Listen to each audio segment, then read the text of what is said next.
Hi everybody. Today's video will be the Sagittarius January 2022 forecast. I will be using the Moonology cards and also the Crystal Oracle deck. We're going to look at 6 important factors of your life as well as draw a card for the best crystal for you to use in January. This of course is my take on the cards and the energy, and because of that it may not resonate with everyone. If it doesn't resonate with you, no worries, just pass it on by, and I do hope you find what you're looking for. Okay, Sagittarius, let's do this. Oh, we have a jumper.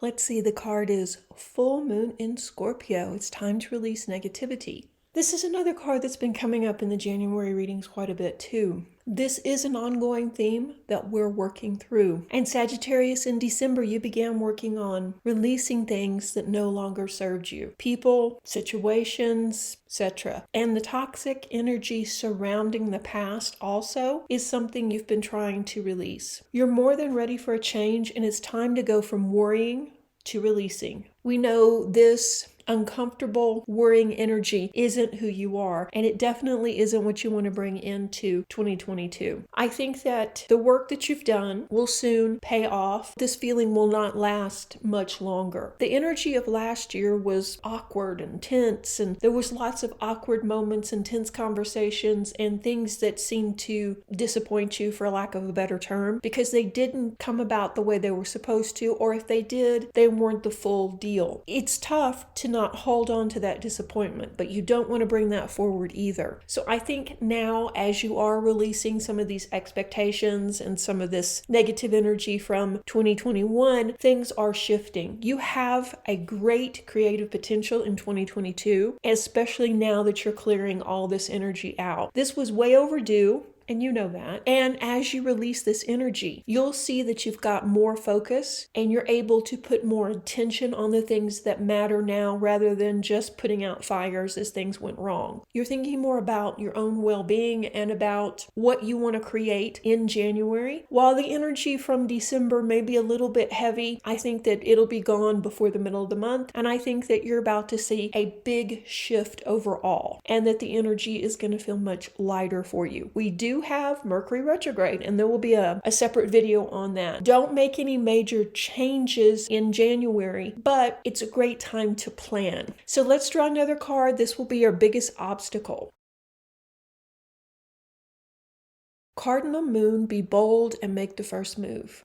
So normally this isn't a challenge for Sagittarius. You're confident, you're out there, you're making the first move, you're making bold decisions, but with everything that's happened and everything you've been dealing with the last few months, you may not be trusting your own judgment like you used to. The obstacle this month will be listening to your intuition and not second-guessing yourself around moving forward. And this is one of those obstacles on the surface. It doesn't seem to be that bad or that disturbing, but our own personal obstacles are always the toughest to work through. But you can do this. I think, like I say, as you release the negative energy surrounding the past, get rid of the frenemies, get rid of the situations at work that aren't helpful, then you're going to feel more like yourself. And when you do, you'll take charge of your destiny and you won't just go with the flow. And that's also when you're more likely to tap into your intuition and to make those decisions that need to be made. I think this is a great time for you to listen to the advice of others you trust, but ultimately, you do have to follow your heart. As obstacles go, like I say, on the surface doesn't seem that tough, but in reality, this is a big one. Okay, let's look at your biggest tool or asset to use in the month. Okay, it's time to take action. New Moon in Aries. This is another card that's been coming up quite often. You need a 12-month plan and a set course because you're going to have so many positive and wonderful opportunities land in your lap in 2022 that you need a plan. You need to make sure that you grab onto the ones that actually fit what you want to manifest and the direction you want your life to go in. Your biggest tools and your biggest obstacles are definitely linked together because knowing what is for you and knowing what you should let go on by has a lot to do with knowing yourself and second guessing yourself and listening to your intuition, doesn't it? Do your best to plan the course of what you would like to manifest. This is not set in stone. This is more like a roadmap that will give you an idea of, like I say, what you want to manifest and what you would like to be working on, such as, do you want to move and where do you want to move to? Do you want to change careers? Do you want to maybe turn your career into something else? All these things are possible in 2022, but some of the opportunities will take you in different directions. So like I say, that's why it's really important to get that 12-month plan set now. Okay, so let me shuffle and we will draw another card, which will be your home life.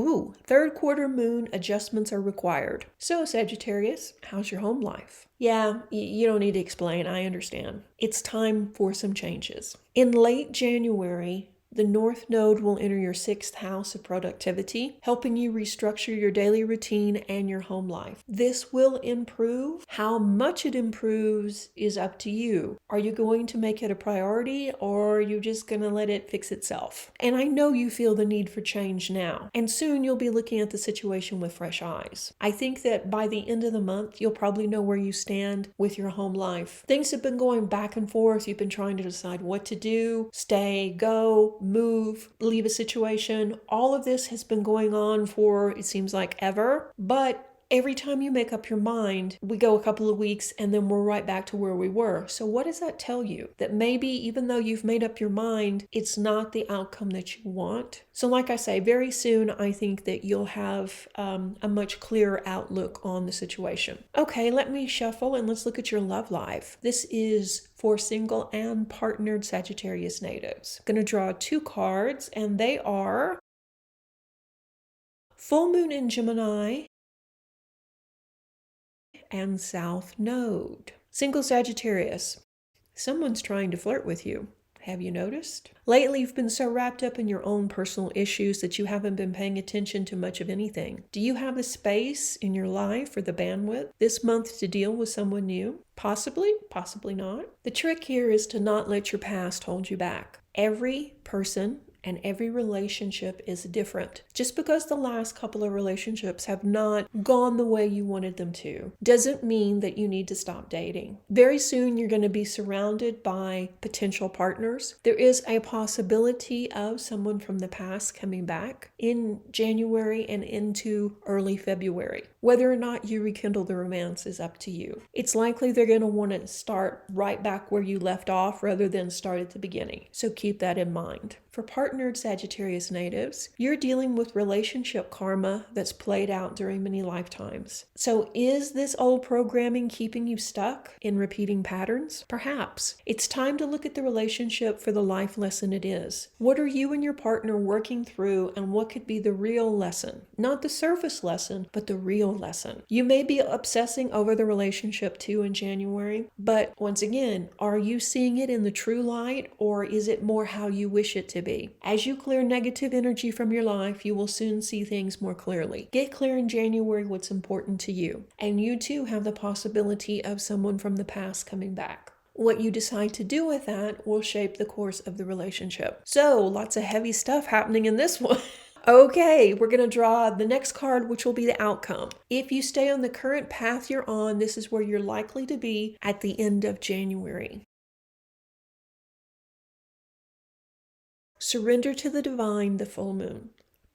It's likely to be a very emotional time as you end the month, and I know that doesn't sound very appealing to you, but it's probably something that needs to happen to get you out of this repeating cycle so you can move forward. And I know you're tired of hearing the same message over and over, Sagittarius, but actually you do need to surrender the situation. If you don't, you're going to stay stuck in this repeating pattern. You've fought it, you've pushed it, you've pulled it, you've tried to be logical, you've tried to analyze the situation, and still you're stuck. So it's time to do something different. You've been doing major work and healing in some areas of your life. Yay! But there are still some issues you must release and trust the divine with. And I think you know exactly what I'm talking about. This could also be a lesson on forgiveness to free yourself. If you can let go, you'll be rewarded with answers and a whole new direction. So this is not a bad month for you, Sagittarius. It's just not a wonderful month. It's more of the same.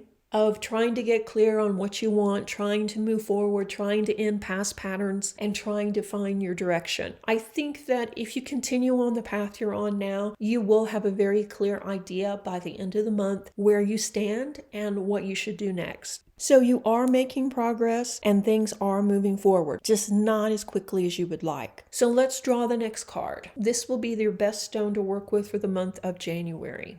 Oh, nice, very nice. The stone is kyanite, and I do have some on the table. It's these two blue pieces here. So this is a stone everyone should have in their collection. It's an excellent stone for meditation and attunements. It never has to be cleared or cleaned, and it works on all chakras. It assists you in dispelling blocks and imbalances and get your energy flowing again. It's a wonderful stone to use if you've been ill or you've been fighting a disease. I would suggest that in the month of January, you meditate with it for its calming effect and carry it with you to help you remove blocks and negativity. It's a very affordable stone. Thank you so much for watching. I hope you enjoyed this little mini reading. If you did, let me know in the comments section below and be sure and give it a like. It really does help the video get seen. Let's thank the patrons for making this video possible. If you haven't already, please subscribe and stay tuned for the next video. Reiki blessings. Bye-bye.